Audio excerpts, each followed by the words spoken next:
Actually vertigo एक English word है चक्कर के लिए। चक्कर आना, घूमने की फीलिंग होना, इम्बैलेंस, चलते समय, उठते समय, ये सब चक्कर के लक्षण होते हैं। कई बार ओल्डर पेशेंट्स जब उम्र के साथ इम्बैलेंस या चक्कर आना एक बहुत बड़ा रिस्क फैक्टर होता है गिरने के लिए। लेकिन अब हम समझना चाहते हैं ये होता क्यों है।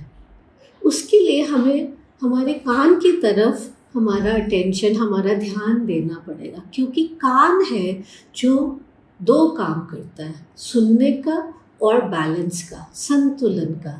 जो कान के अंदर के क्रिस्टल्स होते हैं, लिक्विड होता है और कान की बैलेंस नर्व होती है, ये सारे स्ट्रक्चर्स हमारा बैलेंस सिस्टम को कंट्रोल करता है। तो चक्कर आना ये अलग अलग कारण से जो हो सकता है। कभी कभी ये क्रिस्टल्स, कान के अंदर जो कैल्शियम के कण होते हैं वो हिल सकते हैं, जैसे चोट के बाद, इंजरी या कुछ गिरने के बाद, न्यू एक्सरसाइज, झटके से उठते बैठते समय, या कई बार इवन कैल्शियम और विटामिन डी की कमी से हो सकता है। जब पेशेंट्स झुकते समय जो पकड़ में आता है, हमें आइडेंटिफाई करना पड़ता है ये क्रिस्टल कहाँ फंसा हुआ है, और जो हम टेस्टिंग से पता करते हैं। एक बार ये पता चल जाए कि इसकी लोकेशन क्या है, तो हम कुछ स्पेशलाइज्ड एक्सरसाइजेस, जिसे मैन्यूवर्स बोलते हैं, उससे गलत जगह में फंसा हुआ कण को सही जगह पे ले आके पेशेंट को ठीक कर सकते हैं। इसमें दवाई की भी ज़रूरत नहीं होती है।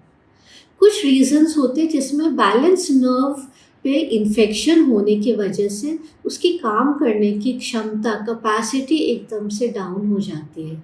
इस कंडीशन को हम कहते हैं वेस्टिबुलर न्यूराइटिस। वेस्टिबुलर न्यूराइटिस में पेशेंट को तेज चक्कर आना, बिस्तर से उठने में दिक्कत, इवन वॉमिटिंग, उल्टियाँ हो सकती हैं। और इसका जल्दी से जल्दी हम आइडेंटिफाई जब कर लेते हैं तो पता चलता है कि इसमें हम हाई डोज स्टेरॉइड से और एक्सरसाइज से इसे कम्प्लीटली ठीक कर सकते हैं। एक और कारण है जो चक्कर कर सकता है, जो 20 to 45 की एज तक पेशेंट्स में, ये है एक तरह का माइग्रेन। इन पेशेंट्स को इम्बैलेंस फील होता है, कई बार सिर दर्द, चक्कर आना, फोकस करने में दिक्कत आती है, जो हमारे टेस्टिंग से हम पता कर सकते हैं। जैसे अभी के मौसम में इतनी तेज गर्मी, धूप, तो जो वेस्टिबुलर माइग्रेन है वो धूप में जाने से, लाइट, तेज लाइट, आवाज़ों में जाने से, एंड इवन कम पानी पीने से, डिहाइड्रेशन से ये बढ़ता है। ज़्यादा कैफ़ीन, चाय, कॉफ़ी वगैरह से भी इस पे विपरीत असर होता है। ज़्यादा स्क्रीन्स एंड स्क्रोलिंग से प्रॉब्लम होती है।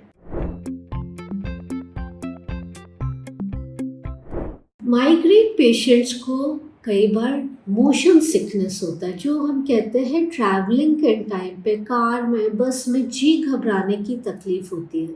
ये सब का इलाज पॉसिबल है।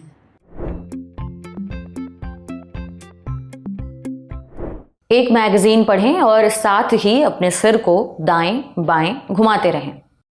दाईं ओर मुड़ें और गेंद अपने साथी को दें, फिर बाईं ओर मुड़ें और अपने साथी से गेंद ले लें।